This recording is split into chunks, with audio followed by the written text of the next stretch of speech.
ቲክቶክ ምንድነው የሆነው? ኧረ እኔም ግራ ገብቶኛል ጋይስ። ቪው የለ ፖስት ታደርጉ ዜሮ ቪው ምናምን በጣም ግራ እየገባኝ ነው። አሁንም ጦርነት አልሰለቻችሁም ጋይስ?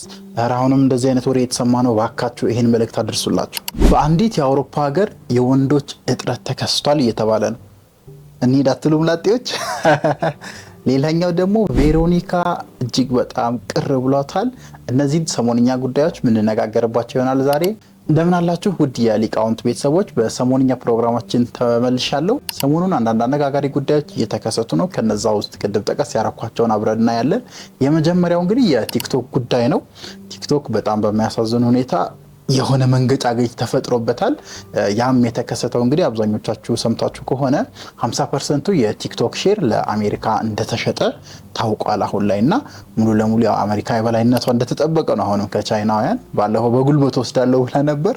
አሁን ደግሞ በድርድር አድርገው 50%ን ወስደዋል። ከዛ በኋላ እንግዲህ የሲስተም ችግር እንደተፈጠረ ቪዲዮ ፖስት ስታደርጉ ዜሮ ቪው ብሎ ቀጥ እንደሚል እኛም የራሳችን ቻናሎች ላይ ዲጂታል ላይ ሃፒ ላይ ምናምን እያየው ነበርና በጣም ቪዋችን ወርደዋል። 20,000 30,000 የሚታዩ ቪዲዮዎች 1,000 ከ1,000 በታችም ምናምን እየታዩ ያሉበት ሁኔታ ነው።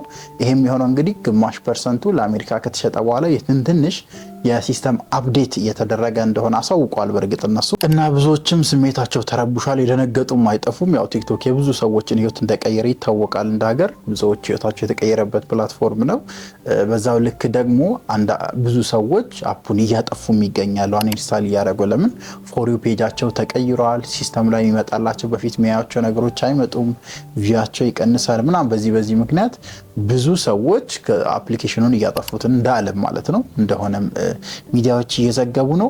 እናንተ እዚህ ላይ ምን ሐሳብ አላችሁ? ቲክቶክ ቢዘጋ ምንድነው የምትሰሩት? እስቲ ቲክቶክ ላይ በተለይ ሞር ስራችሁን ቢዝነሳችሁን ፎከስ አድርጋችሁ እየሰራችሁ ያላችሁት ወደ ዩቲዩብ ይሻላል፣ ፌስቡክ ይሻላል ወይስ ሌላ ገቢ ያላችሁ አማራጭ?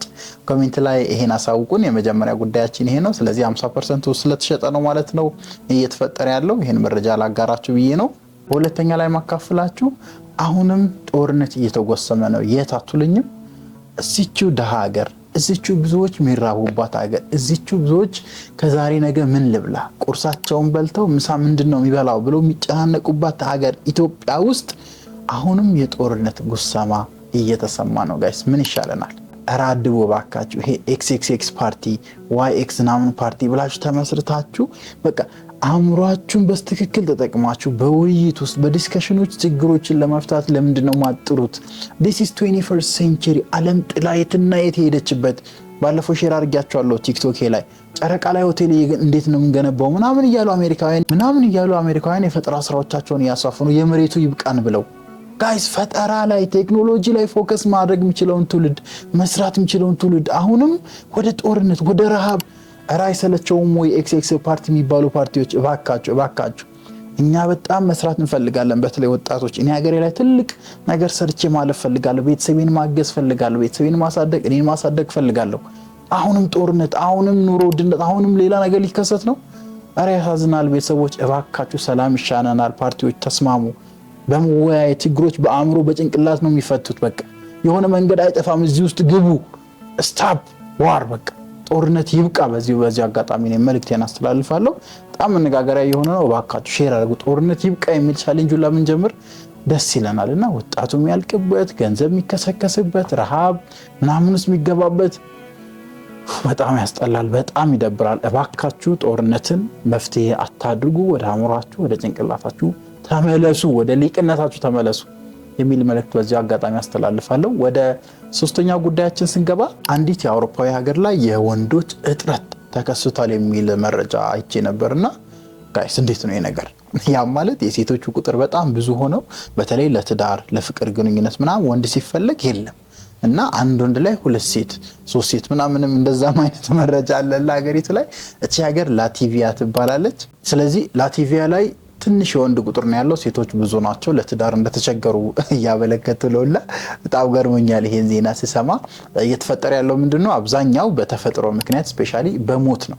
ወንዶች የሞት ቁጥራቸው እየጨመረ ስፔሻሊ ከሱስ ጋር በተገናኘ ከአልኮል ጋር በተገናኘና እርስ በርስም ባሉ ግጭቶች የወንዶች ቁጥር በሞት ምክንያት እየቀነሰና ሴቶች እየበዙ መጥተዋል ሀገሪቷ ላይ። ስለዚህ ሴቶች የውጭ ሀገር ዜጎችን እየፈለጉ ነው ለባልነት ነው የሚለው እንዲሁ መረጃው ላይና አሪፍ ሚስት የምትፈልጉ መሞከር ትችላላችሁ እድሉን።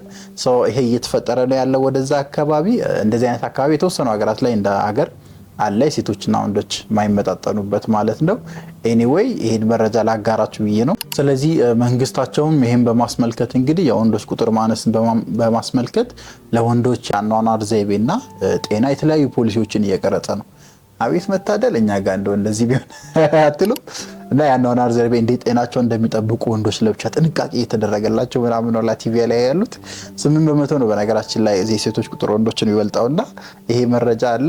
ምን ታስባላችሁ? ኮሜንት ላይ እስቲ ሀሳባችሁን አስቀምጡልኝ። ወደ መጨረሻው ሀሳብ ስንመጣ ቬሮኒካ ተናዳ ተበሳጭታ አገሯ ላይ ቅር እንደተሰኘች አሳውቃለች። ይሄም የሆነው እንግዲህ በተለያዩ መልኩ ወደ ውጭ ሚዲያዎች ላይ ሲሄድ ከሀገር የተሸለምኳቸው ሽልማቶች የተሰጡኝ እውቅናዎች የሉም፣ ለምንድን ነው ማልሸለመው? ይሄን ሁሉ ሰርቼ ይሄን ሁሉ ታሪክ ይሄን ሁሉ ነገር ቀይሬ አዝናንቼ እያለችን ነው። ስንቶቻችሁ በዚህ ተስማማላችሁ? ኮሜንት ላይ ያሳውቁኝ። ታለንቷ ይታወቃል፣ ጎበዝ ልጅ ነች። በሙዚቃው ነው እንግዲህ የምትሰራና ወደ 5 ዓመት አካባቢ እንደሰራችና የተለያዩ ሀገራት ላይ ፐርፎርም እያደረገች ጥሩ አቋም ጥሩ የሙዚቃ ክህሎቷን እያሳየች ነው። ቤዚካሊ ሰሞኑን በቅርብ እንዲሁ የሚታወቀው አህጉራዊ በሆነው ሽልማት ሻይኒንግ ስታር ኦፍ አፍሪካን አዋርድስ በሚባለው እንግዲህ ቤስት ግሎባል አርቲስት ኦፍ ዘ ይር እንዲሁም ቤስት ፊሜል አርቲስት ኦፍ ዘ ይር ተብላ እንደተሸለመች ይታወቃል። ዓለም ውጭ ሀገራት ይህን እውቅና እየሰጠኝ ሀገሬ ግን አላከበረችኝም፣ እውቅና አልሰጠኝም እያለች ነው ቬሮኒካ። ምን ሀሳብ አላችሁ እዚህ ላይ? ያው እውቅና መስጠቱ ለሰራ ሰው ጥሩ ነው፣ ኢንተርቴንም እያደረገችን ስለሆነ በዛ ወይ እውቅና ቢሰጣት የሚል መልዕክት አስተላልፋለሁ። ወቅታዊ የሆኑ ሰሞንኛ ጉዳዮች ዛሬ ያዝኳቸው እነዚህ ናቸው። በቀጣይ ደግሞ እመለሳለሁ። ሰብስክራይብ እያደረጋችሁ ጠብቁን። ባህሪ ላይ አሳሰብ ላይ ትምህርቶች ከፈለጋችሁም ቤተሰብ ሁኑን። ሊቁ ነኝ። ቴንክ ዩ